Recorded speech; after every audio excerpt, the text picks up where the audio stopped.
I died on the day I went to bring my biological daughter home. I was killed by the child I had raised, who deliberately ran me over at my doorstep. Just before I died, I heard her say, "Mom, who told you to stop me from living a good life?" I was reborn, back to the day when my daughter hadn't been switched. When I opened my eyes, I found myself lying on a hospital bed, with my newborn daughter lying beside me. I looked at her, small and soft, lying quietly on the side, not crying or making a fuss. Peacefully asleep. In my previous life, not only was she switched by our nanny Li Xiufang, but she also suffered abuse from the entire Li family. From a young age, there wasn't a single spot on her body that wasn't injured, and even her meals consisted of whatever leftovers they had. At such a young age, she not only helped with housework every day but also became the punching bag for the entire family. Anyone who was unhappy could slap her a couple of times to vent their anger. How did I treat Li Xiufang's daughter? She always had the best clothes, tasted all kinds of delicacies, attended top schools, had 3 nannies, and was the apple of everyone's eye in the family. No one dared to say a harsh word to her. It wasn't until someone mailed me a paternity test that I realized the daughter I had cherished in my hands for over a decade was not my own. While my biological daughter was living a life worse than that of pigs and dogs, on the very day I brought her home, Shenjinjin orchestrated a plot that led to our deaths. She never got to enjoy a single good day with me before we both perished in that car accident. Shenjinjin, Li Xiufang, I will never let you off in this lifetime. I was still lost in the memories of my death in my previous life when the sound of the door opening interrupted me. Looking up, I saw my husband, Shen Qi, in my past life. He had tirelessly worked to uncover the truth behind my death, but in the end, he never found out what really happened. He ended up jumping from the rooftop. I looked at Shen Qi and sighed. What kind of fate does our family have?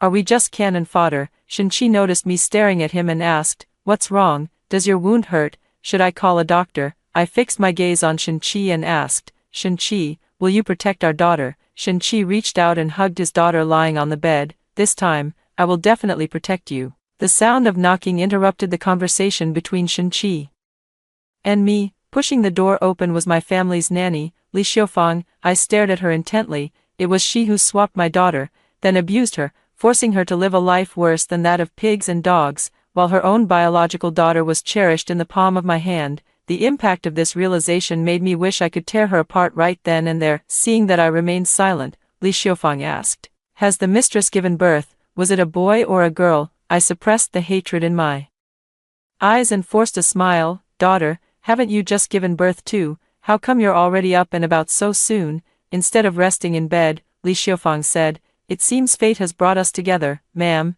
I also gave birth to a daughter. You, being a lady of noble status, are not like us country folk. We have to get back to work right after giving birth." As I watched Li Xiufang looking around, I remembered how, in my past life, it was precisely because of her answer that I pitied her as a woman who had just given birth and offered her the room next to mine. Little did I know that in return, she would swap my daughter with hers and mistreat my child, allowing her own daughter to live a life of happiness. I showed a look of concern. "You mustn't say such things. We're both women, and after giving birth, it's crucial to recover properly. How about this? I'll have Shen Qi open the adjacent ward for you, so you can rest and recover properly." Li Xiufang happily stepped forward, grabbing my hand. "Thank you so much, madam. You're such a kind person. No need to thank me. If I don't pave the way for you, how will you proceed?"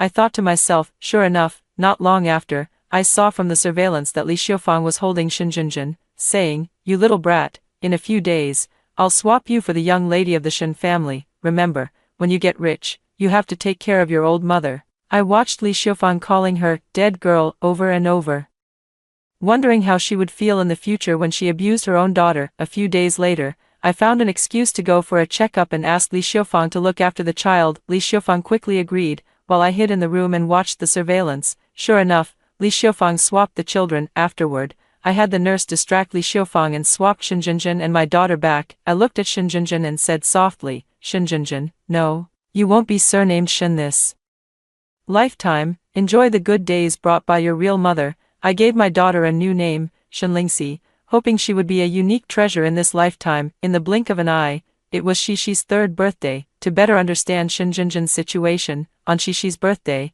I deliberately asked Li Xiufang, "I remember your daughter's birthday is around the same time as Shishi's. Her birthday is coming up too. Let her come along. More people mean more fun." before I could finish. Li Xiufang hastily refused. No need, madam, little kids don't know better, they might cause trouble later. I didn't wait for Li Xiufang to refuse and directly handed the invitation to her. On Cici's birthday, Li Xiufang brought Shinjinjin along. Shinjinjin was wearing clothes that didn't suit her age, looking like they belonged to a boy. Her hair was a bit messy, and there were small scars on her face. At that moment, Cici came down the stairs in her princess dress to find me. Watching Cici descend, my heart couldn't help but soften. How wonderful, my daughter. This time mom won't let you step into that place again. Shinjinjin looked at Cici, dressed in a princess dress and wearing a crown on her head, and then at her own clothes, feeling an urge to reach out and touch them, but before she could extend her hand, Li Xiufang stopped her. Li Xiufang pinched Shinjinjin and whispered, "You reckless girl, you dare to touch anything. Don't you see how dirty your hands are? Do you even deserve to? Don't you know your own lowly status? How dare you even think about touching the young lady's clothes? You're not even worthy to carry her shoes." I watched as Li Xiufang cursed Shinjinjin. Did she curse my daughter like this in her previous life? I was so angry that I wanted to ask her right away, but I restrained myself, knowing I couldn't scare her off. I walked up to Li Xiufang and asked, "What's your daughter's name? It just so happens that Cici is looking for a playmate. Let them play together," Li Xiufang replied. "We country folks don't know how to name things, we just pick whatever cheap name is easy to raise, like cat or dog. She's not worthy of playing with Miss Cici. What kind of lowly life does she have?" I pretended to stop Li Xiufang from hitting Shinjinjin and said, "Really no name? Why not call her Jinjin? Look, we both have daughters, and daughters are precious. Your husband's surname is Jia, so let's call her Jia Jinjin. In the future, bring her to our house to keep Cici company." Under my persistent coaxing, Li Xiufang agreed to bring Shinjinjin to be Cici's playmate. During Cici's growth, I witnessed Li Xiufang's maternal love for Cici, but she dared not be too unrestrained in front of me.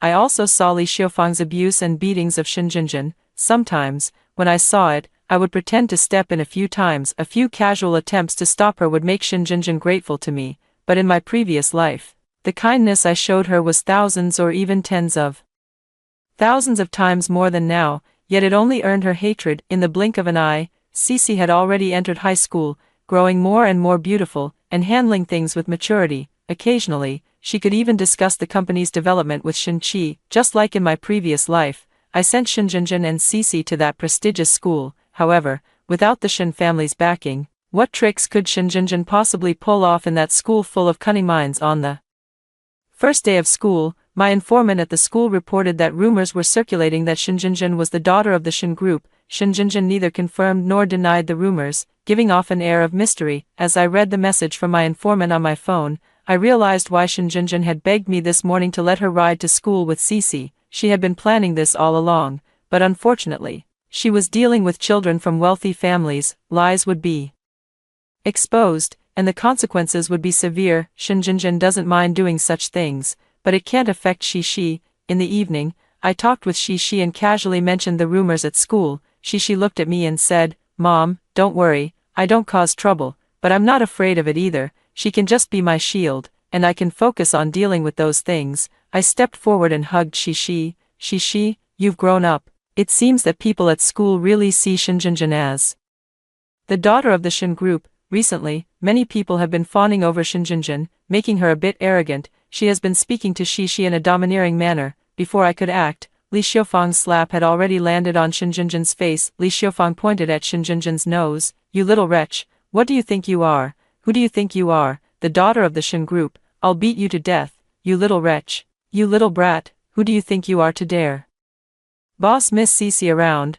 What kind of person are you?" Shinjinjin was stunned by Li Xiufang's slap, but quickly begged for mercy, saying she was wrong. Only this time, I didn't stop it. "Shinjinjin, if you can rein yourself in and focus on studying properly, I might just let you off." Not long after, the informant sent another message saying that there seemed to be rumors at school about the daughter of the Shin group's chairman bringing the housekeeper's daughter to school. It was said that the housekeeper's daughter might be Shin Lingxi, as someone had seen them arriving at school together in the same car on the first day. Shinjinjin, oh Shinjinjin, you're still so vain. During dinner that evening, Cici told me that there would be a parent-teacher meeting tomorrow and someone needed to attend. This is a perfect opportunity, I thought to myself. I glanced at Li Xiufang, who was helping in the kitchen, and asked, "Auntie Li, There's a parent-teacher meeting tomorrow, will you be coming? Li Xiufang wiped her hands on her apron and said, parent-teacher meeting? What parent-teacher meeting? That wretched girl didn't mention anything about it, I told Li Xiufang. Then let's go together tomorrow. The next day, as soon as Li Xiufang and I entered the school, a student asked me, are you Xinjin's mother? You look so young and beautiful. Xinjin truly lives up to being the daughter of the Xin group. She has such a kind heart. Then she looked at Li Xiufang and asked, Auntie, so you are Xin Lingxi's mother, right? That's right. This person is someone I hired specifically to remind Li Xiufang about the switch of children. Hearing someone ask her this suddenly, Li Xiufang was so startled that her answers were stuttered. I walked to the classroom door, glanced at Xishi's seat, and directly walked over to sit down. During this, someone said, Auntie, Xinjin's seat is here. That one is Xin Lingxi's seat. I smiled and replied, no mistake, I am Xin Lingxi's mother, her genuine mother through and through. Hearing my response, the students in the class immediately erupted into chaos. Wow, wow, after all this time, it turns out Xin Lingxi is the real heiress. Then why didn't that Jia Xinjin explain when we asked her? Didn't she say she would take her mother's surname? Luckily, I never targeted Xin Lingxi. A few others, braving their courage, asked me, Auntie, what is your surname? What is your relationship with Jia Xinjin's mother? I continued to smile and replied, I am surnamed Yi, called Yi Yu. As for what my relationship is with Jia Xinjin's mother, why not ask Jia Xinjin's mother herself? The people who were just in front of me suddenly surrounded Li Xiufang. Surrounded by the crowd, Li Xiufang, who hadn't yet recovered from the earlier shock, was startled once again. Li Xiufang pieced together the whole story from the words of the crowd. When Xin Jinjin entered the room and saw Li Xiufang sitting in her seat with an angry expression, her face instantly turned pale and weak. Seeing Xin Jinjin, Li Xiufang unleashed all the pent-up anger from earlier, stepping forward and slapping Xin Jinjin twice, one on each side. Xin Jinjin's face immediately swelled up. As she hit her, Li Xiufang cursed, you wretched woman, don't you see what status you have? You still want to be the young lady of the Xin group. Your mother is just a maid. You will forever only submit under Miss Cece's feet. If I had known you were such a person, I would have strangled you at birth. I heard Li Xiufang use the word submit when speaking to Xin Jinjin. If my daughter hadn't been swapped back, would she have been forever beaten and scolded by Li Xiufang,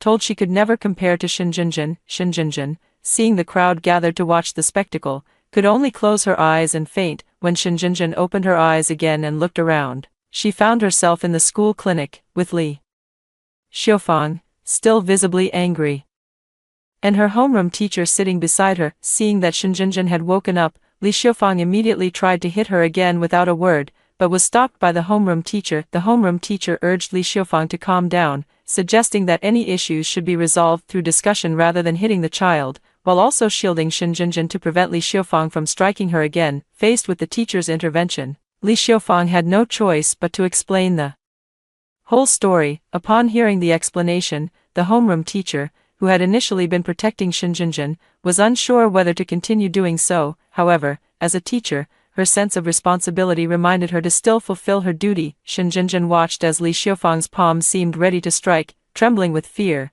she could only hide under the blanket, not daring to show her head. After this incident, Xin Jinjin became a laughingstock in the class. Those who used to fawn over her no longer did, and more often than not, they would kick her while she was down. The classmates gave Xin Jinjin a nickname, calling her Miss Jia. People, after all, are selfish. As long as it doesn't involve themselves, you can do whatever you want, but once it touches their bottom line, even if they don't die, they'll lose a layer of skin. After this incident, Xin Jinjin seemed to have learned her lesson and became much more subdued. These days, I always see Li Xiufang sneaking off to the back garden, where she stays for half an hour. After checking the surveillance footage, I discovered that the person constantly conversing with Li Xiufang in the back garden was her gambling addict husband, Jia Lao-san. It was him. He bore half the responsibility for the suffering Shishi endured in her previous life. From a young age, he made Shishi do housework.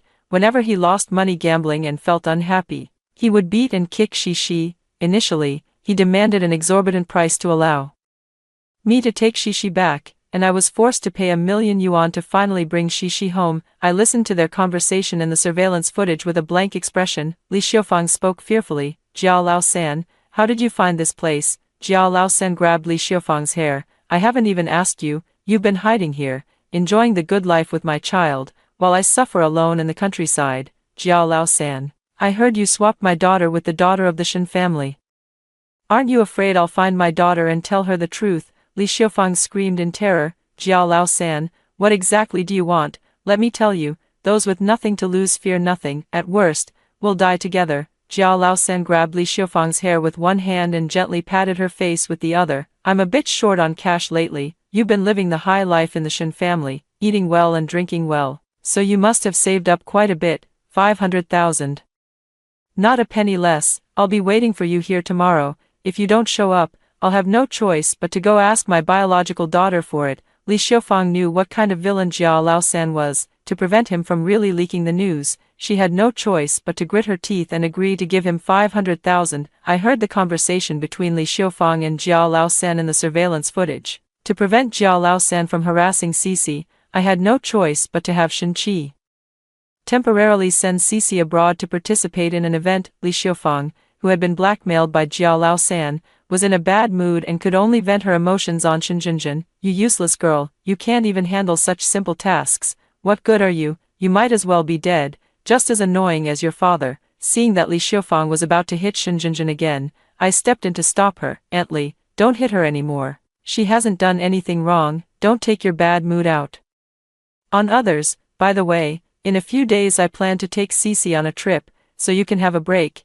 On the day of the supposed trip, I didn't actually go. Instead, I took my luggage and checked into a hotel, where I watched the surveillance feed from home in my room. Sure enough, a gambler's word is not to be trusted. Li Xiufang had just returned from grocery shopping when she spotted Jiao Lao-san loitering at the door. She immediately pulled him inside, glanced around to make sure no one had noticed, and only relaxed after confirming there was no one nearby before closing the door. Seeing Li Xiufang, Jiao Lao-san smiled and said, I came to see how you and our daughter are doing. Li Xiufang looked at Jiao Lao-san with disdain. What are you here for? Did you gamble away all the money? Jiao Lao-san scratched his head. Fang, I was so close to turning it around. Just give me a little more money, and I'll pay you back as soon as I win. Li Xiufang threw the vegetables in her hand at Jiao Lao-san's face, crying and shouting, Jiao Lao-san, you bastard, that was money I saved for years, and you lost it all in just a few days. Just at that moment, Shen Jinjin came out of the room wearing a beautiful dress. Jiao Lao-san saw Shen Jinjin come out,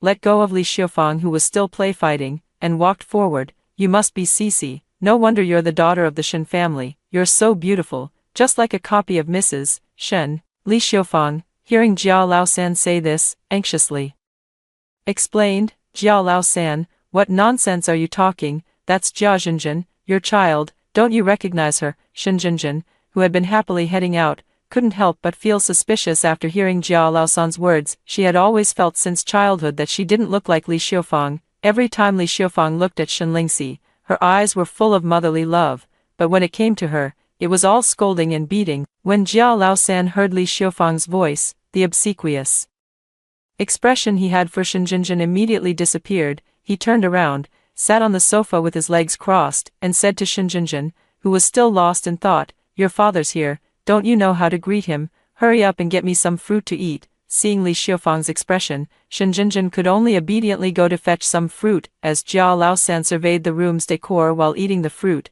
he said to Li Xiufang, give me some more money, and I'll pay you back as soon as I win it all back. The Shen family is rich and powerful, losing a little won't be noticed. Tell you what, hurry up, or you know how the wealthy deal with finding out their nanny has swapped their daughter. Li Xiufang was so frightened that she sat down on the sofa nearby and could only hurriedly agree, asking Jiao Lao-san to give her a few more days. The conversation between the two in the surveillance footage was heard clearly by me and Shen Jinjin, who was hiding in the kitchen. At this moment, Shen Jinjin, upon hearing the phrase, swap daughters, in the conversation between Jiao Lao-san and Li Xiufang, whispered, steal and swap daughters. I had just returned home with Cici when Li Xiufang saw me and began discussing her resignation with me. She said she was getting old and wanted to take Shen Jinjin back to her hometown. I pretended to persuade her to stay, asking her to wait, since she had worked at the Shen family for so long, and I was even planning to give her a raise. I asked, is something wrong? I can help you. Li Xiufang evaded the question, saying she could only stay until the end of this week at most. At the dining table, seeing Li Xiufang's reluctance to part with Cici, I spoke up, something happened next door with Mrs. Chen, the daughter she had doted on for over a decade turned out to be a swapped child. The nanny wanted her own daughter to enjoy a life of wealth, so she switched Mrs. Chen's daughter and didn't treat the child well. The child's life was truly pitiful. When Mrs. Chen found out, she was furious and vowed not to let the nanny off the hook. Auntie Li, isn't such a nanny hateful? Hearing me say this, Li Xiufang, who was originally serving dishes, was so startled that her hands loosened, and the dish clattered to the ground. With a gaze full of hatred, I looked at Li Xiufang picking up the broken plates on the floor and said, Auntie Li, you're too careless, aren't you? You really need to be more careful. In the morning, Li Xiufang pulled Shen Jinjin to bid me farewell. I glanced at the luggage behind them and said, since you want to leave, then go ahead. Shen Jinjin knelt down with a thud and said, Mrs. Shen, I don't want to leave, I can't bear to go. I quickly helped Shen Jinjin up and said, Jinjin, I've watched you grow up too, listen to your mother when you go back, and make sure to study hard over there. Li Xiufang forcefully dragged Shen Jinjin away. As soon as they left, I immediately sent a private detective to follow them, instructing him to call the police at the first sign of trouble. Who knows what a gambler might do for money? On the train, Li Xiufang scolded Shen Jinjin, you stupid girl, this is your fate. Let me tell you, once you return to your hometown, you'll never get out of there for the rest of your life. After getting off the train, Li Xiufang directly dragged Shen Jinjin back to their hometown, pushing open the door of their old house. They saw Jia Laosan, drunk, sleeping on a chair in the courtyard. Li Xiufang immediately splashed the tea from the table onto Jia Laosan's face. Feeling the wetness, Jia Laosan woke up abruptly, ready to curse. Which brat spoiled your grandpa's good dream? Only when he saw Li Xiufang and Shen Jinjin standing in the courtyard did he ask, why have you come back? Did you bring the things? Li Xiufang tossed the bag directly to Jia Laosan without a good mood, and Jia Laosan, looking at the contents of the bag, calculated how much he could multiply his gains. He went straight to the casino with the bag. Inside the casino, people saw Jia Laosan carrying a bag and said, what's up, Jia Laosan? Got money to turn things around, don't end up walking out naked. Jia Laosan patted the bag in his hand. I've got plenty of things to turn my luck around, and today I'll show you all what it really means to turn things around. The people in the casino saw what was in Jia Laosan's bag, exchanged glances, and started gambling with him. By the end of the night, Jia Laosan had lost everything and even owed several million more. The people in the casino threw Jia Laosan out, saying they would come to his house to collect the money later. Jia Laosan stumbled and crawled his way back home. Li Xiufang saw Jia Laosan slinking back and asked, where's the money? Jia Laosan remained silent. Li Xiufang pressed, you didn't lose it all, did you? That was worth 5 million. Jia Laosan knelt down and hugged Li Xiufang's legs. I'm sorry.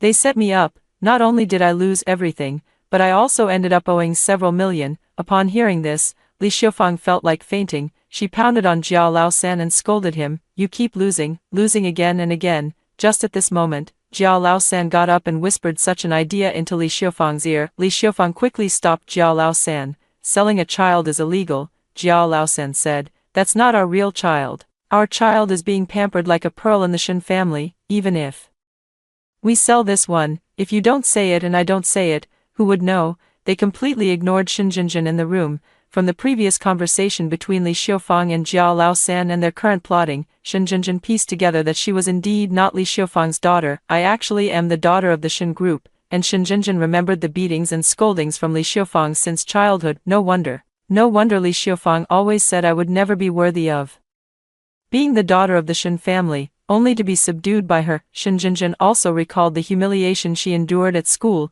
It was those people who came to fawn over me, but in the end, they collectively bullied me, giving me nicknames. When I return to the Shen family, none of you will get away with it. Li Xiufang prepared a table full of delicious dishes, then pulled Shen Jinjin to the table and made her sit down. Continuously filling her bowl with food, she said while picking up food, Jinjin, it was my fault before. We're from the village, not like city folks. It's not good to make mistakes at work. Jinjin, eat quickly. I'll change from now on. You go to school, I'll go to work, and your dad will find a security job outside. We'll support your education together. Shen Jinjin looked at the two people trying to curry favor and didn't touch the food in front of her. She said, I'm actually not your child, right? My mother is Mrs. Shen, right? We don't look alike at all. You both have single eyelids, while I have double eyelids, and I resemble Mrs. Shen, every time, you show maternal love to Shen Lingxi, but you hit and scold me." When Li Xiufang heard Shen Jinjin say, "It's not your child," these 6 words made her feel as if facing a formidable enemy. How is that possible? You are my own flesh and blood," Shen Jinjin said. "I don't believe it. Let's go for a paternity test." As she spoke, she tried to drag Li Xiufang out, but was knocked unconscious by a glass bottle wielded by Jiao Laosan, who was standing behind Shen Jinjin. Jiao Laosan tied Shen Jinjin up with a rope and said, "Test, test what? I'll let you test." He took out his phone again and made a call to the person on the other end, saying, "The goods are ready, you can come and pick them up." The private detective hiding in the shadows sensed that things were not looking good, so he quickly called the police. After the police arrived, they rounded up the human trafficking gang and rescued Shen Jinjin and other abducted individuals. I had just received a message from the private detective when I soon after got a call from the police, saying that my daughter Shen Jinjin had been abducted and needed me to come and identify her. I refused directly. "I'm sorry, I only have one daughter, Shen Lingxi, and she is currently sitting right next to me. Did you perhaps make a mistake?" The police heard me say this and quickly checked my information. Seeing that the details matched what I had said, they glanced at Shen Jinjin, who was sitting in the corner looking distraught, and sighed. "We just called and asked, and they said they haven't lost a daughter." Just a few minutes later, the police called again. "Actually, do you know Li Xiufang, there's a theft case here that requires your cooperation." After thinking for a moment, I replied, "I'll get there as soon as possible." When Shen Qi and I arrived at the police station, I saw Shen Jinjin sitting in the corner. She saw me too and rushed over crying, hugging me. "Mom, I'm your real daughter, I'm the true heiress of the Shen group. It was Li Xiufang who swapped me and Shen Lingxi. Mom, I am your real daughter. Mom, look at me." I pried Shen Jinjin's hands off me. "Jinjin, I know you've been frightened, but you can't fail to recognize your own mother. Just sit quietly and wait for the police to help you sort this out." I followed the police into the interrogation room and saw Li Xiufang, her hands cuffed. Li Xiufang begged for mercy as soon as she saw me come in. "Madam, I know you are the kindest-hearted person, you do good deeds and will be rewarded. Please help me, and since you are so wealthy and have so many pieces of jewelry, losing one won't make any difference to you." I spoke calmly. "Auntie Li, what's wrong? What have you done?" I looked at the police and asked if I could speak to Li Xiufang alone for a moment. After getting the police's permission, I smiled at Li Xiufang. "How dare you ask me to plead for you, Li Xiufang? You really are stupid, aren't you? You don't know the value of things. You left the gemstone beside you and only took the gold. You're really wasting the trap I designed for you." Li Xiufang looked at me in disbelief as I said this, then she smiled and spoke again. "You think you're smart, don't you? If you're so smart, do you know that your daughter isn't your biological child? I'll tell you this, you'll never find out where your daughter is in this lifetime. Beg me, and I might tell you." I spoke to Li Xiufang very calmly. "You want to see me beg, don't you? I'm sorry to disappoint you, Li Xiufang. How does it feel to sell off your own biological daughter, and what does it feel like to abuse your own biological daughter for 10 years while showering another woman's daughter with maternal love?" My few words left Li Xiufang, who had been mocking me, utterly astonished. Then I took out the paternity test report between Shen Lingxi and myself from my bag and threw it in front of Li Xiufang. "You can read, right? I don't need to read it out for you, do I?" When Li Xiufang saw the last line of the test report, "DNA similarity between Shen Lingxi and Yi Yu is 99.97%, her initially stunned expression turned to tears as the evidence sank in. I looked at Li Xiufang with a mocking gaze. "Still thinking of playing the cuckoo bird and having someone else raise your child, Li Xiufang? If you really swapped my daughter, Jia Jinjin's fate would have been my daughter's. Do you think I'd let you off? Enjoy your time in prison." I stood up to leave but turned back to say one more thing to the stunned Li Xiufang. "Oh, and for selling a child and theft, I'll have the Shen Group's lawyers push for the maximum sentence. You'd better prepare to spend the rest of your life behind bars." I turned around to leave, and behind me came the sound of Li Xiufang's loud wails.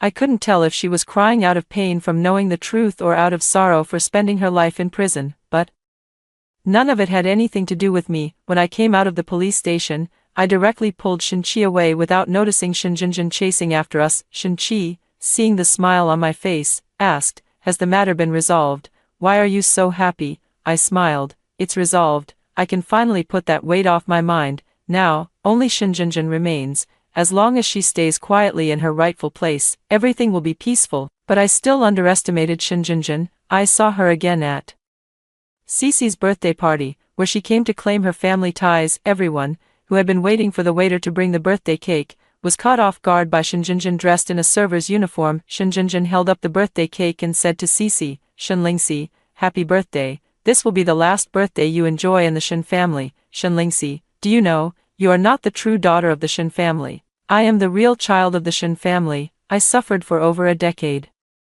in your place, so why should you enjoy a life of luxury in the Shin family? Shinlingsi, look at me, every scar on my body was inflicted by your biological mother. Why should I be your on-call follower? Why did you get to enjoy a happy childhood while I had to learn to work from a young age? Do you know that people at school gave me the nickname, fake heiress? It wasn't my fault. They were the ones who fawned over me without investigating properly, only to end up bullying me, Shinlingsi.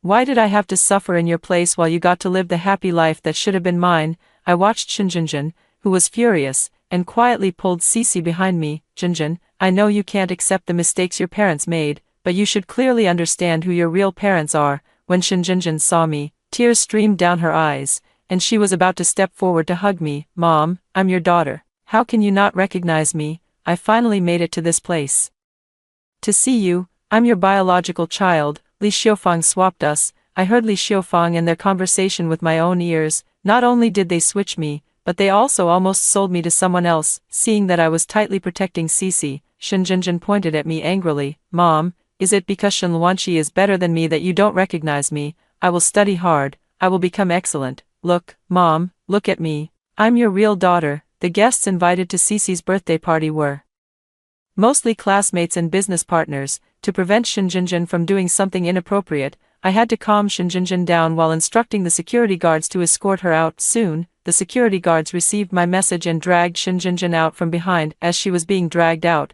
Shinjinjin shouted, "Let me go.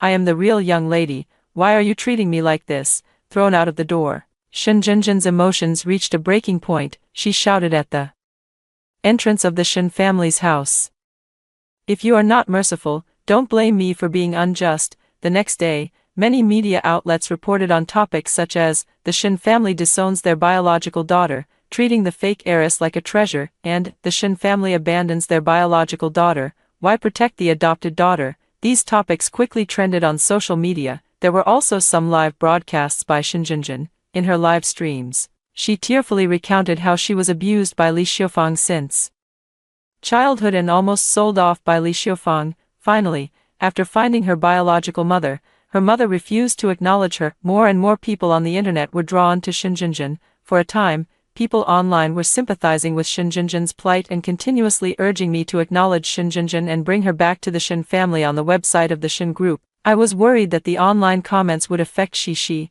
but I found that Shishi was hardly affected at all. She continued with her daily routine, doing whatever she needed to do. I asked Cece, "Cece, don't pay attention to things online. You will always be my daughter, and I, you, will only ever be your mother." Cece hugged me, looking at me with determined eyes. "Mom, do whatever you need to do. Dad and I will always support you." Shinchi asked me if I needed to handle it now. I shook my head. No need. Let her jump around a bit more first. A grasshopper in late autumn can't jump for long. Soon, a program about family invited both Shinjinjin and me to participate. I sat on the sofa on stage, with the host and Shinjinjin seated opposite me. The host asked, "Ms. Yi, I wonder if you've seen Jinjin's live stream?" I nodded and replied, "I have, but it doesn't seem to have anything to do with me." The host, "So since you've seen it, what are your thoughts? You don't even recognize your own biological daughter. You're a woman, you've given birth, don't you know the pain of being separated from your flesh and blood? Shouldn't you, upon learning that your own child has suffered so much, hold her and cry, saying, 'My child, you've suffered, why would you drive your child away?' Is this something a biological mother would do?" I looked at the host in disbelief. "I'm sorry, but could you please get your facts straight before questioning others during your hosting? First of all, I have never claimed to be Jia Jinjin's mother. Secondly, Jia Jinjin's suffering is not caused by me, but by her real mother. Finally, I have already reported this to the police. Regarding whether she is my daughter, I believe the police will provide an explanation to both us and the public. If Jia Jinjin is not my daughter, then I will hold your TV station accountable." I'm sure you've heard that the lawyers of the Shin group don't just sit around doing nothing. Within a few minutes, The police took blood samples from me and Shinjinjin to conduct a paternity test. The matter of the Shin group and Shinjinjin has become widely known online, with some standing up for Shinjinjin and voicing their support, while others side with the Shin group. For a time, all sorts of opinions were circulating. During those days waiting for the test results, Shinjinjin continued to cry about her situation in the live stream, and netizens still comforted her. "We believe in you, don't worry, we will always support you." The Shin group should quickly replace her with their real heiress. 3 days quickly passed, and the program crew called Shinjinjin and me back again. During the live broadcast, the host said, "Now, in my hand is the paternity test provided by the police for MS, Yi and Jiajinjin. So, are they truly biological mother and daughter? Let's witness this together." As the host opened the letter, the hearts of the online viewers raced. The host flipped to the last page of the document. The DNA of MS, Yi and Jiajinjin does not match. Upon hearing this news, both Shinjinjin and the online viewers were stunned. Shinjinjin fainted on the spot. When Shinjinjin opened her eyes again, her expression changed from one of shock to one of joy. Upon seeing me, she immediately got up from the sofa and cried, "Mom, you're still alive." Hearing Shinjinjin's words, I knew she might have also returned from that world. After all, I had been reborn myself. I spoke in an unfamiliar tone. "Jiajinjin, I am not your mother. I think I have been good enough to you. Please stop being unreasonable." After saying that, I prepared to leave the place. Shinjinjin stopped me. "Mom, I'm Jinjin, your most beloved Jinjin. How could you not be my mom?" I pushed Shinjinjin away. "Enough, have you forgotten the paternity test results from earlier?" I threw the paternity test results I had taken from the host into Shinjinjin's arms. "See clearly, I am not your mother." Shinjinjin flipped through the results of the paternity test. So angry that she tore it to shreds, she cried out, "Mom, I was wrong. Are you blaming me? I'll kowtow to you. Mom, please don't abandon me. I was wrong. Please forgive me." I completely ignored Shinjinjin and prepared to return to the Shin family. Shinjinjin watched my retreating figure. "I am the true daughter of the Shin family, the treasure my mother loves most. I am the real heiress." Shinjinjin completely lost her mind, throwing a tantrum and rolling on the floor in front of the production crew. The crew had no choice but to send her to the hospital. In the hospital, Shinjinjin hugged a doll and kept repeating, "I am Shinjinjin, I am Shinjinjin, I am the daughter of the Shin family, I am the treasure my mother loves." When I heard news about Shinjinjin, I felt no emotion at all. From now on, she has nothing to do with me. Sitting on the sofa, I watched my daughter playing the piano and Shinchi cooking in the kitchen, thinking how wonderful this life is. After hearing the first story above, what are your thoughts? Feel free to share your opinions in the comments section. Next, there is another similar story. Let's continue to see. I am the one who shields the Wang family's daughter, Wang Sisi, from misfortune. In my previous life, Wang Sisi claimed she wanted to become sworn sisters with me, but instead, she took the blood from my palm and stole the fate that was rightfully mine. In the end, I met a tragic fate, dying on the streets. In this life, she once again took my hand and said to me in a pretentious manner, "Sister Qianqian, I've always felt a connection with you. Why don't we become sworn sisters?" Sure, I agreed with a smile, but secretly swapped my blood with that of a beggar under the overpass. "My dear sister, I hope every day from now on, you live as happily as that fool." "Mom, how much longer do I have to endure that little wretch?" Opening my eyes, I suddenly heard Wang Sisi's voice. "Soon, just one more month until it's time." The speaker then changed to Wang Sisi's mother, Shu Yufan. I moved my stiff fingers, my consciousness still not fully clear, as if my soul had separated from my body. What's going on? Didn't I just die? How can I still hear their voices? Before I could think further, Wang Sisi continued, "Mom, you don't know, Wang Qianqian is always flaunting that seductive face of hers, flirting with men all over our school. I really wish I could skin her alive. Every day I have to pretend to be close sisters with her, and it's making me sick to my stomach."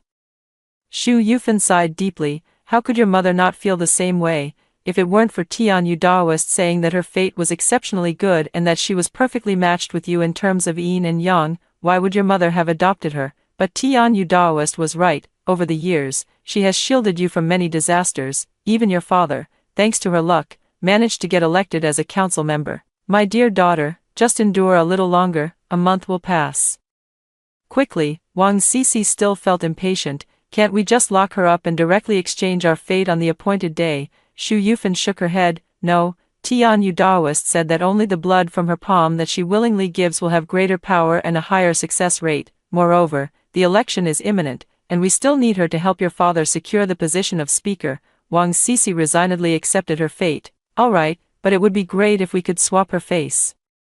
Along with the fate, Xu Yufan comforted her, if we can't swap it, we'll just destroy it. When the time comes, Mom will help you scratch her face to pieces. Listening to their conversation, I let out a cold laugh, my consciousness becoming increasingly clear. I guess I must have been reborn a month before Wang Sisi and I swapped our destinies. I was an orphan at the age of 12, I was adopted by a couple of noble bearing, and from then on, I lived a life of comfort and security. This family treated me very well. The female owner, Xu Yufan, would treat me like a mother, combing my hair and trimming my nails for me. The male owner, Wang Zhizhong, was especially concerned about my studies and my physical health. Their daughter, Wang Sisi, was born just one day apart from me. We are like real sisters, playing together and growing up together. It's just that this family has a bit of a belief in gods. When Wang Sisi fell ill, we went to worship, and the next day her illness was cured.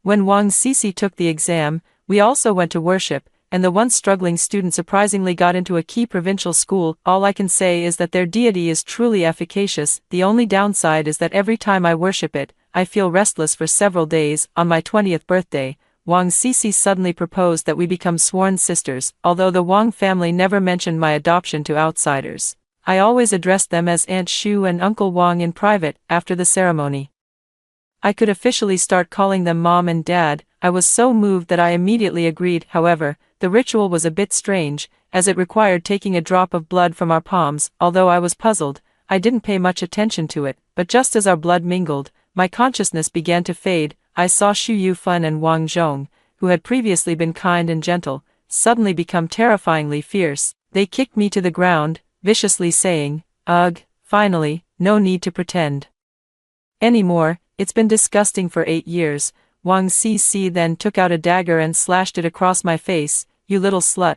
do you know how long I've been waiting for this day? Now your fate is finally mine." I suddenly understood, this is not a ceremony of brotherhood at all, but some kind of evil sorcery. They brought me back for a purpose. All the kindness and gentleness were just an illusion. This is nothing but a complete scam. I'm filled with regret, yet utterly powerless to fight back. After tormenting me for over 10 minutes, Wang Sisi put away her knife and snatched the jade pendant from my chest. "If I can't have your face, I'll settle for playing with this worthless trinket." Xu Yufan and Wang Zhizhong covered their noses and mouths with disdain. "Filthy things, it's so inauspicious, just throw her out quickly." And so, I was thrown under the overpass, where I died a miserable death on the streets just a few days later due to my severe injuries. Coming to my senses, I touched the jade pendant around my neck and began to plot silently. There's still a month left, I should have enough time. I and Wang Sisi are freshmen this year. A few days ago, I was crowned the most beautiful girl at Jiang University because of a photo. In that photo,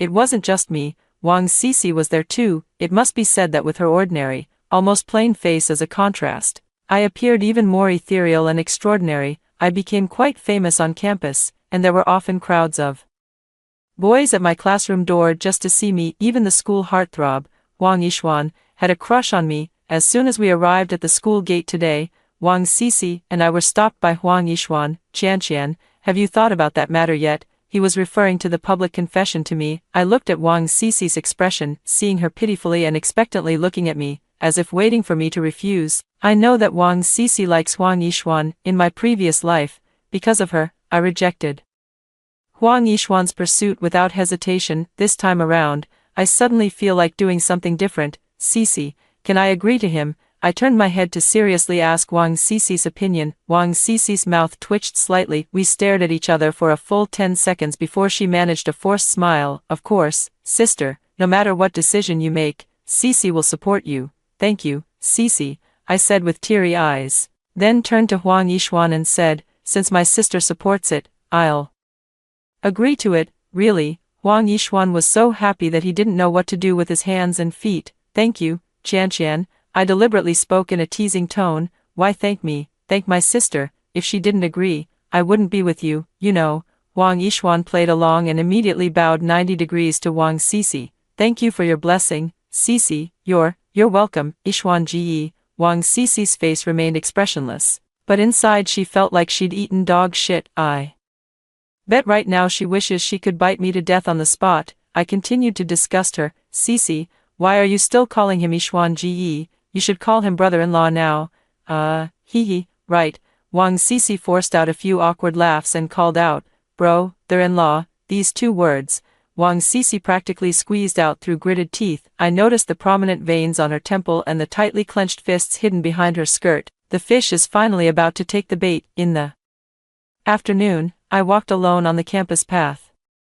Feeling that everyone's gaze at me seemed a bit different. The next day, I found out that someone had exposed the fact that I wasn't the real daughter of the Wang family on a forum. No need to guess. It must have been Wang Cece. I didn't bother to defend myself and let it continue to escalate. A few days later, the situation grew even more intense. There are posts claiming that I forced the Wang family to adopt me by threatening to take my own life. Other posts allege that after entering the Wang family, instead of being grateful, I became increasingly arrogant and tyrannical. Even more outrageous claims say that I not only frequently beat the Wang family's servants but also harmed any small animals that happened to pass by the house. Once, a lovely little kitten fell victim to my cruelty, being hung up and tortured for 3 days and 3 nights. Of course, these accusations also included me bullying the true heiress, Wang Cece. Soon, my reputation plummeted. I went from being the white moonlight of all the male students to becoming the vicious and manipulative bitch everyone condemned. Some of the female students at the school already harbored jealousy and resentment towards me, and now that they had caught me, they were even more determined to humiliate me. Among them, the 6 princesses led by Li Si Rui held particularly strong animosity towards me. What a noble lady, she's just a piece of trash, pretending to be a rich and beautiful woman, shameless parasite, staying at the Wang family all these years, and bullying our Cece. She really has the nerve.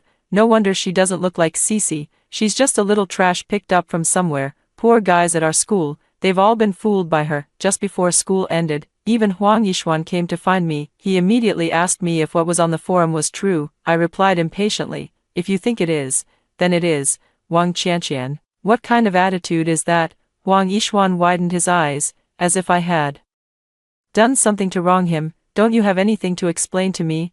I laughed. Why should I explain anything to you? I didn't cheat on you while we were dating. He stared at me for a long time, his eyes filled with deep disdain. I never expected you to be like this. I truly misjudged you. Let's break up. We're just not compatible. I didn't mince words in exposing him. What do you mean by compatible or not? You just think I'm no longer useful to you, don't you? I knew from the very beginning that Huang Yishuan pursued me only because of my identity as the daughter of the Wang family. Cece Wang's father is a council member, and his words carry weight throughout the entire Jinghai region. Moreover, his high chances of winning this election make him a strong candidate for the next speaker. Huang Yishuan's family has been in business for 3 generations, and to expand and strengthen, they need political support. Therefore, I was merely a stepping stone he chose, but it doesn't matter, as he is just a part of my plan. After brewing for a long time, returning to the Wang family, I held on to Shifan's leg and wailed loudly. After clarifying the cause of the matter, Shifan glared viciously at Wang Cece. Don't worry, Qianqian, Aunt Shu will stand up for you in this matter. My tears still couldn't stop falling, and I could barely speak clearly. Aunt Shu, you don't know how harshly they scolded me. Even my new boyfriend broke up with me. Wang Cece twirled her hair, looking so smug she could almost start swaying. Shu Yufan gently patted my back while giving Wang Cece a knowing look. Only then did Wang Cece squat down beside me. Sister, whether you believe it or not, I didn't do this. I wiped the tears from my face and said seriously, I know, you've always been defending me on the forum, but they're right too. I was never really a daughter of the Wang family. If it weren't for Aunt Shu and Uncle Wang taking pity on me, I might have been starving and freezing somewhere. I sobbed and choked up, then continued, besides, I've been searching for my biological family online these past few days, and it seems I've accidentally found my real father. Shu Yufan instinctively asked me, who is it? I shook my head. I'm not sure yet, but I know he lives in Zhongjiang. It seems he's paralyzed, so I want to go back and take care of him for a while. Oh, Zhongjiang. A flicker of delight flashed in Shu Yufan's eyes, and then she pretended to be concerned as she asked me, found online, can it be reliable? I nodded and took out the badge from my chest. He recognizes this jade badge of mine. Once we meet, he'll definitely want to do a paternity test. Shu Yufan sighed deeply. Qianqian, both emotionally and logically, we shouldn't stop you from doing this, but Aunt Shu doesn't want you to suffer, and I can't bear to see you go." I obediently lay across her lap. "Aunt Shu, Uncle Wang, you've raised me, and I will never forget the nurturing kindness you've shown me. If it weren't for these recent events, I wouldn't have even considered searching for my biological family. You can rest assured, this will always be my home, and I will visit you often." Shu Yufan pretended to be reluctant as she hugged me tightly. "All right, if you encounter any difficulties, just let me know, and Shu will do whatever she can to help." And so, using this as an excuse, I smoothly left the Wang household. After I left, Wang Cici immediately complained to Shu Yufan, "Mom, how could you just let her go like that? She'll be back." Shu Yufan said firmly, "There's a saying, it's easy to go from frugality to luxury, but hard to go from luxury to frugality. Only by experiencing poverty firsthand will she truly appreciate the benefits of wealth. Let her stay in Zhongjiang for a few days and see, when the time comes, if you propose sworn sisterhood again, she'll be even more eager." Oh, Wang Cici actually agreed with this reasoning. "But Dad's election is coming up soon. How can we perform the ritual if she leaves now? Do you think Mom didn't prepare?" Shu Yufan took out hair and nails stored in the shrine. "They were all recently cut from me. These are enough for the ritual." On the road 2 streets away from the Wangs, I removed the wig from my head and the fake finger covers from my hands, tossing them into a roadside trash can. With this, the first step of my plan was officially accomplished. Next, I just need to wait for the right moment, and the second step will soon be realized. As I basked in the small victory before me, a row of black Rolls-Royces suddenly drove towards me. The leading car just stopped right in front of me. A dozen or so men in black suits and sunglasses got out of the car. They faced me, bowed respectfully, their voices echoing loudly, "Welcome home, young lady." I looked completely confused. "Did you guys make a mistake? Did you get the wrong person?" "No mistake," the 2 rows of black-clad men responded in unison, and it felt like the surrounding buildings were about to collapse from the sound. Just now, when I told Shu Yufan that I found my biological father, it wasn't a lie. A few days ago, I used big data online to search for my biological parents. In my previous life, I never knew who they were until my death. In this life, I want to make up for this regret first, although my operation is like finding a needle in a haystack. But guess what? I actually found that needle. I discovered a post in a local forum for finding relatives. The poster was a man in his 50s. He said that his daughter was abducted 18 years ago, and his wife, consumed by grief for their child, passed away not long after. As for him, his legs were crippled, and his health was deteriorating. The only thing keeping him going was the unwavering belief that he would find his daughter. Following that, he attached a hand-drawn picture below the text. The picture depicted a green jade pendant with a date and a faint character engraved in the center. It matches perfectly with the one I'm wearing around my neck. I casually sent him the jade pendant, and after a brief chat, I got his contact information. The address he sent me is indeed in Zhongjiang district, but what's going on with these black-clad men in front of me? I was inexplicably invited into a car by a group of people. Soon, we arrived at a manor on the outskirts of Shangyang district. Had never seen such a large manor, occupying an entire mountain. After getting off the car, a man in his 50s, seated in a wheelchair, greeted me at the door. When he saw me, his eyes welled up. "Qianqian," I couldn't help but raise an eyebrow. "Golden hair who loves to dance." He coughed twice, awkwardly explaining, "Just an online nickname." I looked around at the luxurious surroundings and asked him, "So, you gave me a fake address that day?" He replied, "I wouldn't be foolish enough to reveal my identity before I'm certain you're my daughter." I laughed. "So now you're sure? Aren't you afraid I stole this badge?" He gave a sidelong glance, and a bodyguard immediately handed over a document. "There's no mistake, this is the paternity test report for both of us." Tisk, I have to say, the efficiency of wealthy people is truly impressive. I cautiously glanced through the report results a few times, but when my eyes landed on the 3 characters, Mu Wensheng, I was completely dumbfounded. "You are Mu Wensheng, the legendary top-tier chaebol Mu Wensheng." He chuckled lightly. "What, don't I look the part?" I couldn't help but swallow hard. No wonder, even his personal entourage was so grand. Just like that, I went from being a helpless lamb at others' mercy to becoming the young lady of a top-tier wealthy family in the blink of an eye. This was an unforeseen change in my plans, but it didn't affect the overall situation. On Monday morning, I swapped the family's Bentley grocery car for a Wuling Hongguang Mini on the road. Early in the morning, Wang Cici was already waiting for me at the door. When she saw me getting off the Wuling Hongguang, she almost couldn't hold back her laughter, but soon, She quickly adjusted her state and frowned with worry. Sister, why did you drive this car to school? I calmly said, this car is great, it's energy efficient, environmentally friendly, and easy to park. Wang Sisi pursed her lips, her expression growing even more pained. Sister, are you not doing well? If you want to return to the Wang family, you're always welcome. Thank you, but my father is a good man, although he's disabled in both legs, he doesn't need my care for now. As soon as I finished speaking, Li Sirui appeared behind me with her princess entourage. Sisi, why bother with someone like her? Just let her wallow in her own misery. After speaking, she glanced at the mini car behind me, her mouth almost reaching the sky. What is this piece of junk, picked up from the scrapyard overnight, and it's even a disgusting shade of yellow. But it suits her well, just a piece of trash after all, not fit for decent company. I crossed my arms, smiling instead of getting angry. So knowledgeable about waste sorting, could it be that you're a professional recycler? You, Li Sirui was so angry that her face turned red and her neck bulged, as she thought of the most vicious words to curse me.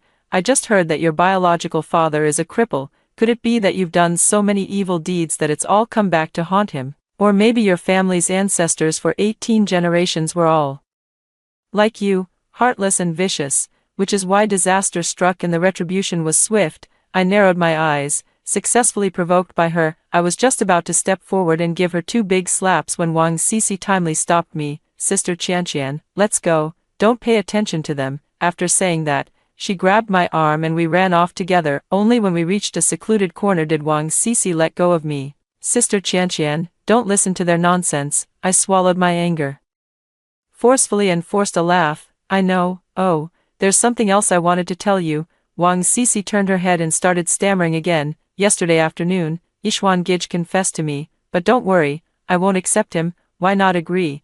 I think you two are quite a good match, I said nonchalantly. Wang Sisi froze. You don't mind, after all, you two just broke up a few days ago.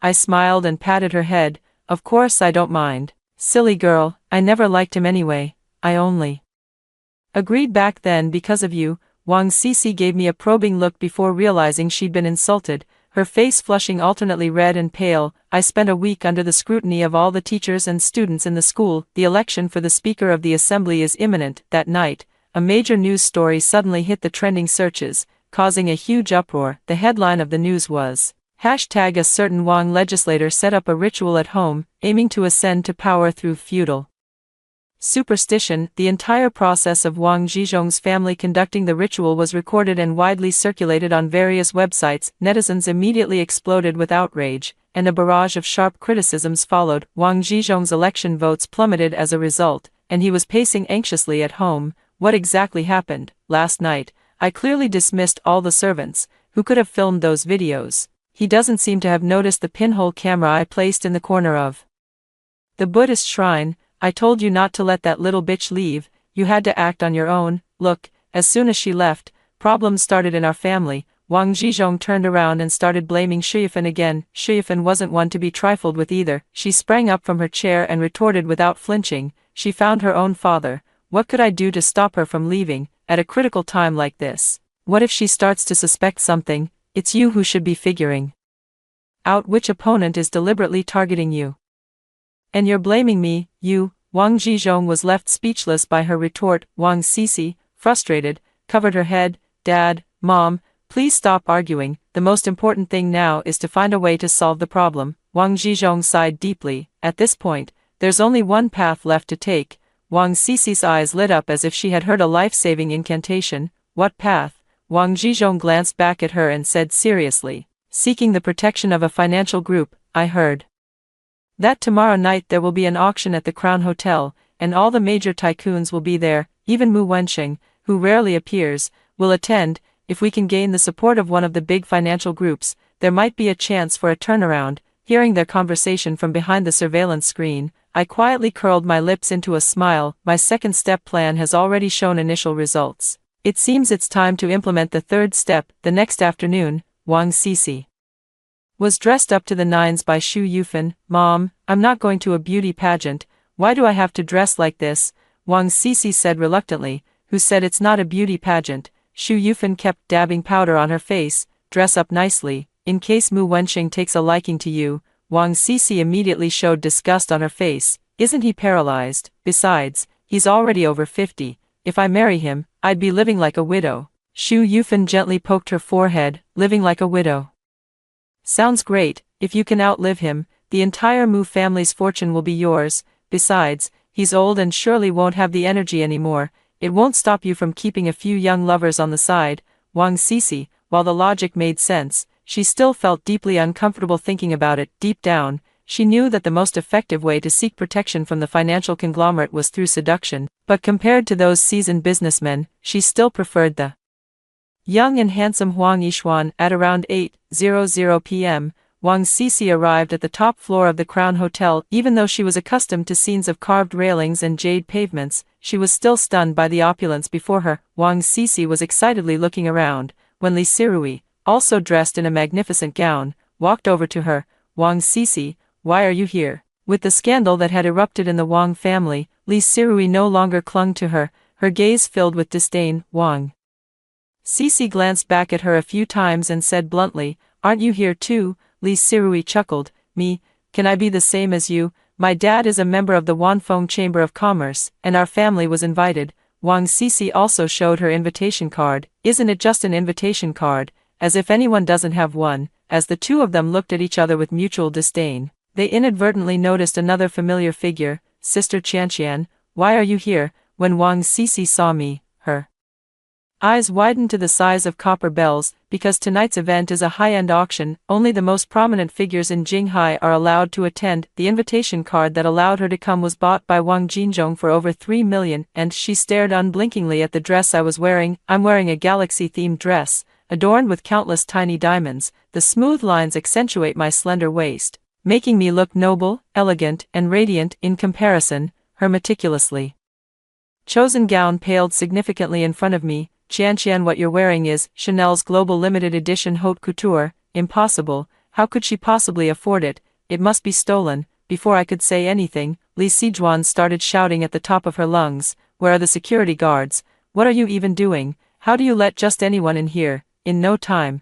several security guards arrived. Upon seeing me, they immediately bowed respectfully. So it's Miss Mu. It was a misunderstanding. Please forgive us. I smiled in acknowledgement and did not make things difficult for them. Li Sirui looked at me in disbelief. Miss Mu, which Miss Mu are you? As soon as she finished speaking, the sound of a gavel finalizing the bid came from the auction stage. Congratulations to Mr. Mu for winning the third lot. Speaking of which, something truly joyous has recently happened at Mu Corporation. Mr. Mu has finally found his daughter, who had been separated from him for 18 years. This lot must surely be Mr. Mu's gift to Miss Mu. We've heard that Miss Mu is present tonight. I wonder if we might have the honor of catching a glimpse of her. I smiled slightly at the two of them and politely said, excuse me, but it seems the host is calling for me. Wang Sisi and Li Sirui stared at each other in shock, completely dumbfounded. I went up to the stage and briefly said a few words, which were met with thunderous applause. As soon as I stepped down, the crowd immediately surrounded me. Everyone chimed in with compliments, showering me with praise. I was forced to socialize with a circle of people, and when I returned to Wang Sisi and Li Sirui, the two of them still hadn't snapped out of it. Why aren't you saying anything? I looked at the two of them, their faces stiff, and my eyes gleamed with satisfaction. Qianqian's sister, didn't you say your dad lives in Zhongjiang district? After regaining her composure, Wang Sisi's voice sounded like a machine. I smiled and replied, yes, he initially gave me a fake address. Isn't he quite mischievous? She wasn't willing to give up and asked again, the car you drove to school last week? I said, that one I swapped for on the side of the road. It really drives well. Should I buy one for you too? Wang Sisi pulled at the corner of her mouth, momentarily at a loss for words. Qianqian, Miss Mu, Li Sijua grinned, her eyes almost squinting into slits. In the past, I underestimated people with my dog's eyes and spoke too abruptly. Given that we were classmates, I hope you won't take offense. I gently swirled the red wine in my glass, smiling but not speaking. Li Sirui became even more nervous. Or, why don't you hit me to vent your anger? That's a good suggestion. All right,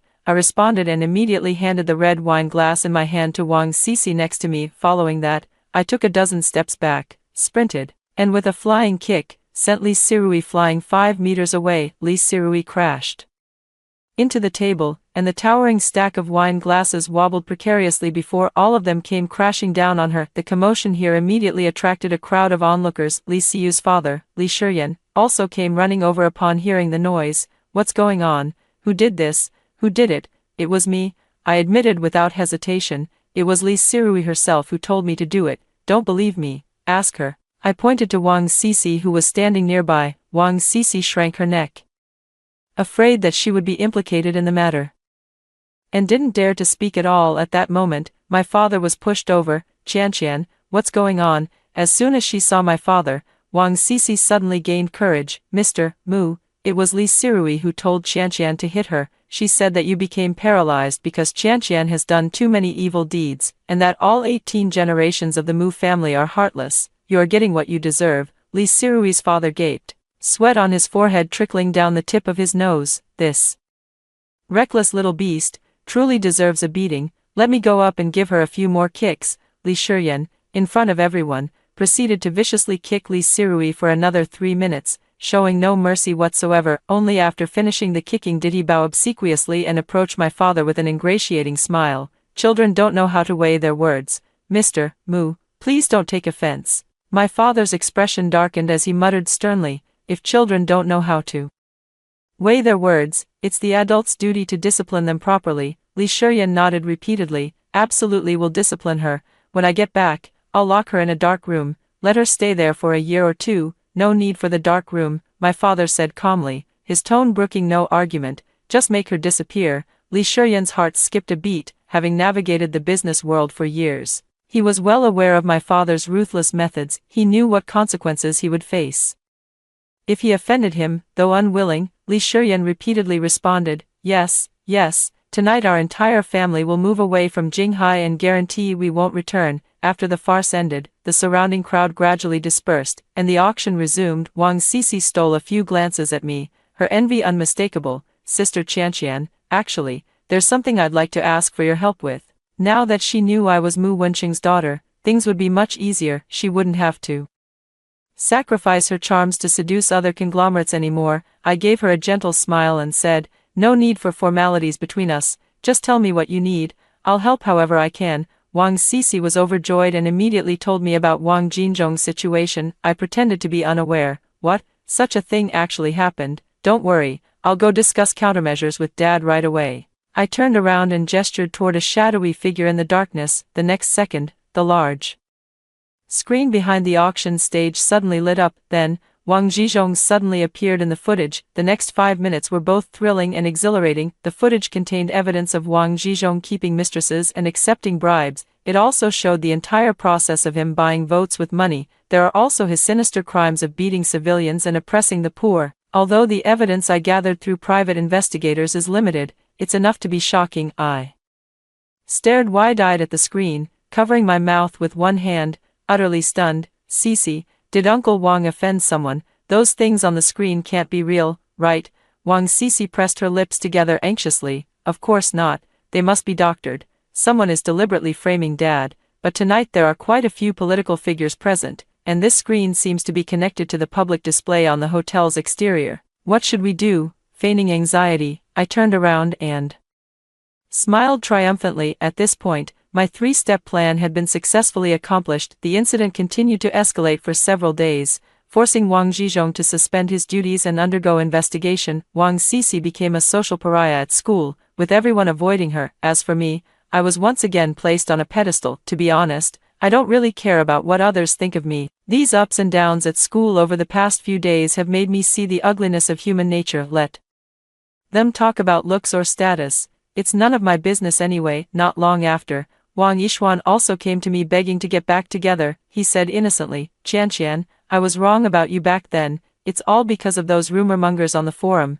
They caused misunderstandings between us. If I find out who this person is, I definitely won't let him off. After saying this fiercely, he looked at me with a tender expression. Qianqian, are you willing to give me another chance? I believe you still love me, don't you? I chuckled lightly. But aren't you already together with Sisi? I was seduced by her. Otherwise, with her looks, how could I possibly have been attracted to her? Wang Yishuan couldn't help but express his disdain whenever he mentioned Wang Sisi. Besides, her father is so bad. How good could she be? Their whole family is just a bunch of snakes and rats in a nest. Thinking about her now makes me feel sick. I slipped my hands into my pockets and turned off the recording button on my phone. Then, he forwarded this audio clip to Wang Sisi. As expected, before the second class even started, the two of them were already scuffling downstairs by the comprehensive building. Don't let Wang Sisi's petite frame fool you. She can hold her own in a fight. With her long nails, she clawed 2 bloody streaks across Huang Yishuan's face. It seems that our handsome school hunk is about to get disfigured. However, Wang Sisi didn't get off easy either. Not only did Huang Yishuan tear off a chunk of her hair, but her face was also beaten to a bruised and swollen mess. I stood quietly on the third-floor balcony, enjoying this beautiful scene, feeling inexplicably at ease. Now, there's only one final step left to complete my plan. Soon, it was my 20th birthday. My father threw a grand birthday party for me. Midway through the party, Wang Sisi arrived. Her face still bore some bruises. Although a thick layer of foundation was applied, it couldn't hide those marks. Seeing her, I pretended to be both surprised and delighted. Sisi, you've finally come. I thought you weren't coming today, Wang Sisi said pitifully. I didn't want to show my face like this, but we always celebrate your birthday together every year, and I didn't want to miss it this time. That's more like it. When we're 80, we'll still celebrate our birthdays together. I grabbed her hand and pulled her to a less crowded spot. Will you cut the cake with me later? Wang Sisi nodded with emotion, but at that moment, she discreetly gave a signal to a corner when I wasn't looking. In the next instant, an unfamiliar figure suddenly charged towards us. To be precise, he was charging towards Wang Sisi, but his mouth was shouting my name. Mu Qianqian, you bitch, I'm going to kill you. Wang Sisi spread her arms out in preparation, standing in front of me. You're not allowed to hurt Sister Qianqian. The man followed her lead, rushing up to her, only to make a symbolic cut on her arm before turning and running outside, watching the two's clumsy performance. I couldn't help but let out a snort of laughter, then signaled the bodyguard beside me to chase the man back. Sisi, why are you so foolish? I tightly held her wound, tears streaming down my face. Wang Sisi winced from my grip but still managed to be sentimental. Sister, I just didn't want you to get hurt, I said sorrowfully. Don't say anything more. I'm taking you to the hospital right now. Sister, I'm fine, Wang Sisi insisted, trying to sound strong. Actually, I've had a wish for a long time, to become sworn sisters with you. I wonder if I'm still worthy of that now. I kept nodding vigorously. What's with all this talk about qualifications? Don't even mention the idea of a sworn brotherhood. I'd even go for a vasectomy. Wang Sisi really wanted to complain, but she knew she couldn't. She continued to manipulate me, saying, Sister, shall we swear an oath of sisterhood today? My wound isn't too serious. It just needs a quick bandage. You know what's been happening at home lately. Mom has been really down. If we could swear our sisterhood in front of her, it might cheer her up a bit. All right, whatever you say. I gestured to the bodyguard behind me with tears in my eyes. Go get the first aid kit, the one with the red bag. I need to bandage my sister first. The bodyguard left promptly and returned shortly with the first aid kit. I took out the antiseptic powder for stopping bleeding and sprinkled most of it on Wang Sisi's wound. Then he took a large roll of gauze and wrapped her arm up like a mummy. After everything was taken care of, I helped her up, ready to head to the Wang household. As soon as Wang Sisi staggered 2 steps, her lips turned pale. I asked her with concern, what's wrong? Is the wound still hurting? Did I wrap it poorly? Maybe we should still go to the hospital. Wang Sisi pulled me. It's okay, sister, I'm not in any pain at all. It's just that I was sitting there. My feet went a bit numb. That's good. I couldn't help but smirk. No pain, right? I mixed half a bag of pepper into those medicinal powders. Upon arriving at the Wang residence, Wang Sisi eagerly led me to the Buddhist shrine. Xu Yufan was already waiting there. Upon seeing me, she first put on a fake show of affection. Immediately after, the two of them couldn't wait to get straight to the point. I knelt with Wang Sisi in front of the Buddhist altar, just as I had in my previous life, piercing our palms and letting the blood drip into a black porcelain bottle. Suddenly, dark clouds outside blocked the sun, and a chilling wind swept through the courtyard. The 2 streams of blood in the bottle quickly merged, emitting puffs of white smoke from the mouth of the bottle. It's working, we've done it. Wang Sisi grinned triumphantly. Xu Yufan also burst out laughing, but as she laughed, Wang Sisi suddenly spat out a large mouthful of blood. In the next moment, she suddenly collapsed to the ground, convulsing uncontrollably, like she was having a seizure. What's going on? What's happening? Xu Yufan tightly hugged Wang Sisi, then looked at me as if nothing had happened. How come you're not affected at all? Didn't your destinies exchange? Did the ritual fail? I gently curved my lips. They did exchange, but it was with the fool under the overpass. As I spoke, I revealed the small blood packet I had been hiding in my palm. A series of guesses immediately surfaced in Shiyufan's mind, all eventually pointing to the same fact. So you knew all along. You knew, didn't you? She stood up, no longer paying attention to Wang Sisi, who was still twitching. I understand now.